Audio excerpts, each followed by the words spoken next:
you just do this, when you get stressed out, you can put one hand on your forehead and one hand on the back of your head is a good way to do it.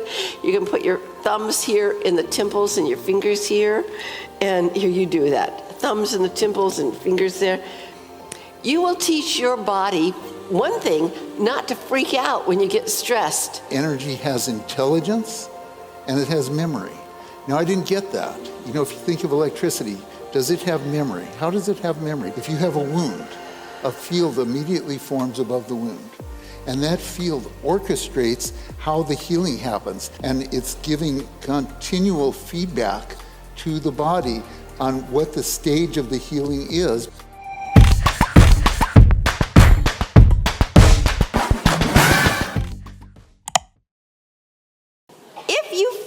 At the end of last session that you were tired at all, or if you weren't feeling as good as you ought to feel because you just did energy medicine, I want to tell you that the body has survived for millions, well, maybe not millions. How long has our body survived? Well, it depends, but well, anyway. Millions and millions of years of evolution have gotten us here.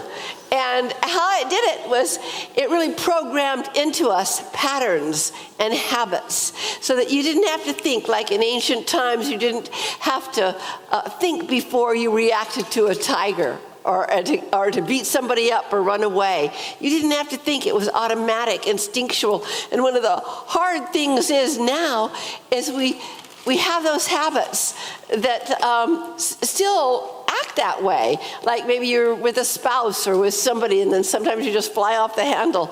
But it's the same way when you're trying to change habits. You know, the habits won't change right away, but it will. I promise you, it will change and triple warmer is the energy that causes that. It governs fight, flight, or freeze response. And it's a great meridian to understand. Years ago when, many, many years ago, I used to get PMS really bad. And, and David would say when I would go a little bit off, it was not my fault. It was hormones, you know. But he'd say, let me hold your points. And he would hold my triple warmer points and I would just become like a lamb again. I mean, it's wonderful to know these tools. But I don't want anyone to worry if you didn't feel great like you're supposed to, okay? And a lamb. A lamb. Yes. All right. Okay. I want to show somebody. How about, is there anybody in here just a little lost or anything? Okay, come on up. One of you lost ones back there. Oh boy. Okay, yeah.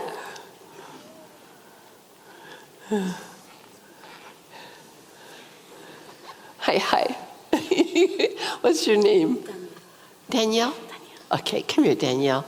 Okay, first I'm going to just energy test you. You hold your arm real strong, no bent elbows, and hold. All right, you're strong. Even though you feel rotten, your energy is changing somewhat. But now what I want you to do is just think of something that bothers you. Don't tell me what it is. Just think of it. You got it? You keep thinking, and I'll use one finger. I mean, I didn't overpower her. That was my one finger. It's not super strong, you know? And that's what happens when you get stressed.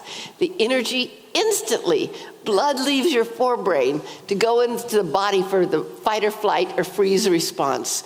And so it's not your fault when you're really wretched. You know, it's like you can't help it until you start changing those deep patterns and habits. And so now what I want you to do, have you ever thrown your hand to your head and said, oh my God? All right, I think that's because that's come forth from our ancient ancestors who must have done that, because we still do it, but nobody's ever told you why you're doing that. And what they should have said is keep doing that, but hold it longer. Here, why don't you sit down? Here? Yeah, sit down. And I'm going to hold your points, and I'm going to ask you to think of your stress. This is a great thing to do if you're ever really going through something that you can't climb out of. If you sit and hold your points, you'll draw the blood back up into your forebrain, and suddenly you'll blow the charge on what was going on. Now, I can't tell you how long this is going to last, because it just depends. What I'm waiting for is for the blood to start pulsing in her forebrain. And it's not even close. So that has something to do with whatever it is about. So I'm just going to hold and hold and hold. And you can talk, David.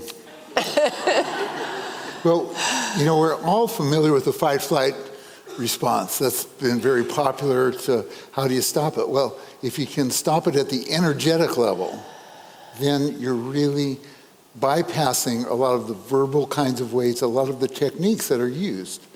I talked earlier about how when Donna talked about energy healing, and I said, well, whatever, because energy is the capacity to do work in physics. But by the time we were 20 years into it, I had realized that she works with other energies that physics and biology also recognize, that every cell sends electrical impulses. Every cell is like a little miniature battery. So we have these impulses that go cell to cell, particularly neuron to neuron, but cell to cell, and they make your heart beat, they make your lungs breathe, they make your stomach digest. There's an incredibly complex system going on there. So I said, okay, well, she's able to work with that, so that's good. Then there are also energy fields in the body, so every organ has a field around it. So when you take an EKG, they're looking at the field of your heart, and if there's irregularities in the field, there are probably irregularities in the organ, or it predicts that irregularities are going to happen in the organ. And then there are brain waves. So those waves, if you have strong alpha, you're having a totally different experience of life than if you have strong beta. Okay, so you have the impulses, electrical impulses, you have the brain waves, and you have the fields. So I could agree with that. I was in agreement with that 20 years into our relationship, but she was also claiming that energy has intelligence and it has memory. Now, I didn't get that. If you think of electricity, does it have memory? How does it have memory? How does anything on the electromagnetic spectrum have memory? Well, if you turn a light switch on, there's intelligence because the light goes on, but you're the one that turned it on. So all we know is that the energy is obedient. We don't know that it's intelligent. We don't know that it is really figuring out anything. David, but could I say something? Yeah. I've got this poor little head I'm holding for a long time, so I just want to say, she just has the faintest little pulse beating here, which means that she could do this a lot longer. But when you think about it, is it as stressful to you when you think about it? I don't think so. Okay, well, you could hold it much longer. You could have your neighbor down there in the audience hold it for you, because she's, whatever this is, it's, and it may have been accumulation of stresses that she's gone through, that her brain never did get the blood back, and now so it's taking time. But I will tell you, if you just do this, when you get stressed out, if you can put one hand on your forehead and one hand on the back of your head is a good way to do it. You can put your thumbs here in the temples and your fingers here, and here you do that. Thumbs in the temples and fingers there. You will teach your body, one thing, not to freak out when you get stressed. Over time, a shift will happen in that habit field. Do you want to hold her a little bit longer? Yeah, okay. And then you can... Until he's through talking. So, okay. So we have the electromagnetic impulses that go into that control things in the body. We have the fields of energy, and we have brain waves. So I was on board with all three of those by the time that I started interviewing her. But the idea that energy has intelligence and that it has memory was the one I couldn't get. Okay. But what I discovered is that electrical fields are able to do a lot. So, and there's an intelligence that goes beyond what we understand electricity able to do. If you have a wound, a field immediately forms above the wound. And that field orchestrates how the healing happens. It pulls in mobile skin cells, it pulls in neutrophils, it pulls in white blood cells that begin to heal the wound. And it's giving continual feedback to the body on what the stage of the healing is, because there are different steps in different stages. So that's intelligence. Working with the triple warmer, you realize that the whole immune system and the whole fight or flight response, there's an incredible intelligence there, and you don't really understand that by only understanding the biology of it. There's no way without understanding the fields of energy that are orchestrating those processes. And then the final one was memory.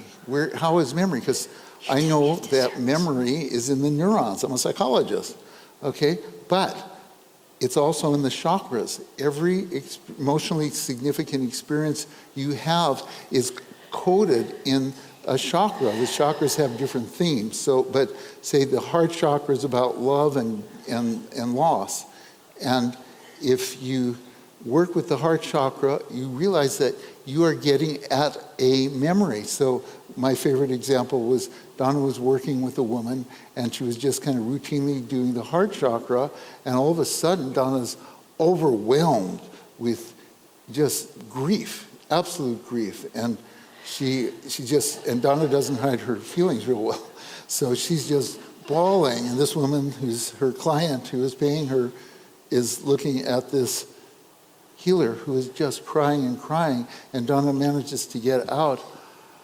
I feel incredible sadness, and I've lost someone, and it's not apparent.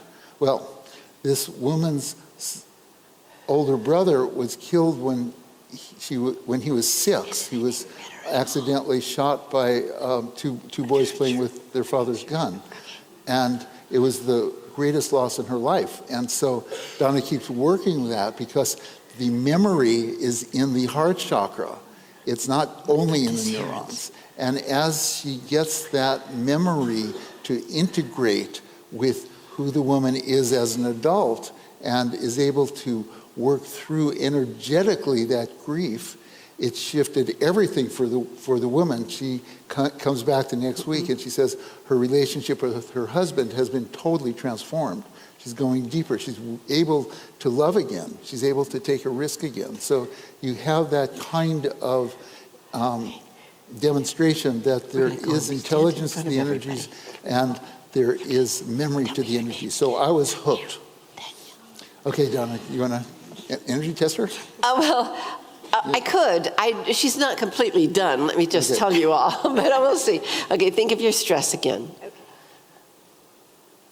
All right, oh, that's so much better. And that's what you want. You want, once the blood has come up into your brain, then, somebody energy testing you be strong. That means that blood is flowing other places too. But she said I could tell you something, right? Do you want me to? Mm-hmm. She went to the hospital and told them it felt like she was upside down. Mm-hmm. And since they don't have anybody working with energy, it's going to make me cry. At the hospital, they put her in a psych ward. It's like, this is really important to understand how energy works.